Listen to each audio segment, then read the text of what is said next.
Halo semuanya, dalam video kali ini kita akan membahas mengidentifikasi peluang dan risiko bisnis dalam studi kelayakan bisnis.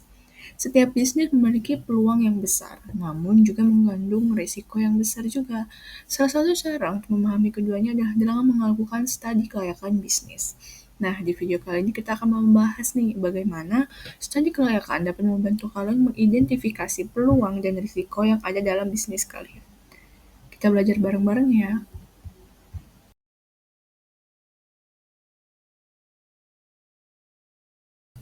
Yang pertama ada pengertian studi kelayakan bisnis. Studi kelayakan bisnis merupakan proses untuk menilai apakah sebuah ide atau peluang bisnis itu bisa dijalankan atau tidak. Tujuan utama studi kelayakan adalah untuk mengidentifikasi peluang yang dapat dimanfaatkan dan juga risiko yang mungkin timbul selama menjalankan bisnis tersebut. Dengan informasi ini, kalian dapat membuat keputusan yang lebih matang dan meminimalkan potensi kerugian.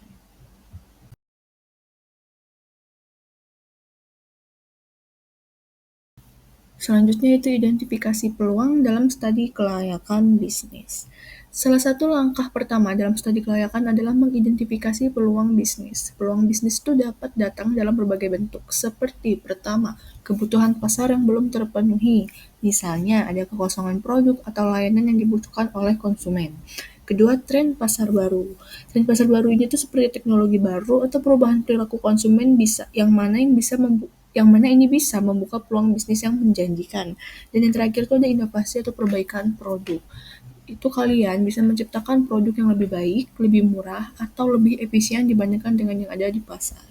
Nah, dengan menganalisis pasar ini tuh, kalian dapat mengidentifikasi potensi peluang yang ada dan merencanakan langkah-langkah strategis untuk memanfaatkan.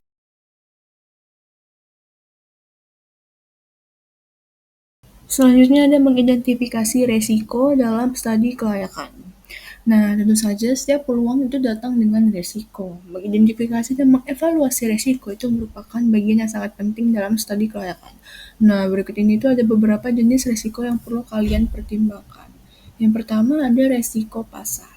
Persaingan yang itu Resiko pasar sendiri merupakan persaingan yang ketat atau perubahan permintaan pasar yang mana bisa menjadi ancaman bagi bisnis kalian. Terus yang kedua ada resiko finansial. Nah, ini tuh termasuk ketidakpastian arus kas, biaya yang lebih tinggi dari perkiraan, atau masalah pendanaan. Terus yang ketiga ada resiko operasional. Nah, ini tuh kesulitan dalam menjalankan proses produksi atau distribusi yang mana bisa menghambat kelancaran operasional.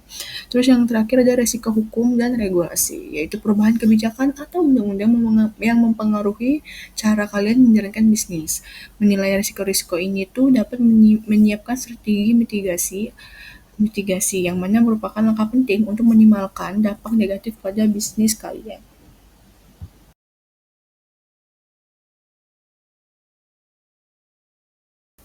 Selanjutnya itu ada alat untuk mengidentifikasi peluang dan resiko. Nah, untuk membantu mengidentifikasi peluang dan resiko itu, kalian bisa menggunakan berbagai alat dan teknis analisis. Seperti yang pertama, analisis SWOT. Analisis SWOT itu digunakan untuk menilai kekuatan, kelemahan, dan peluang dan ancaman yang dihadapi di dalam bisnis kalian. Terus yang kedua itu survei pasar dan riset pelanggan. Nah, itu untuk memahami kebutuhan dan preferensi konsumen. Dan yang terakhir ada simulasi keuangan dan analisis sensitivitas, yaitu untuk mengukur bagaimana perubahan kondisi pasar dapat mempengaruhi bisnis kalian. Nah, dengan menggunakan alat-alat ini tuh kalian bisa membuat keputusan yang lebih terinformasi dan lebih siap menghadapi tantangan yang ada. Studi kelayakan yang baik akan memberikan gambaran yang jelas tentang peluang dan risiko yang ada di bisnis kalian.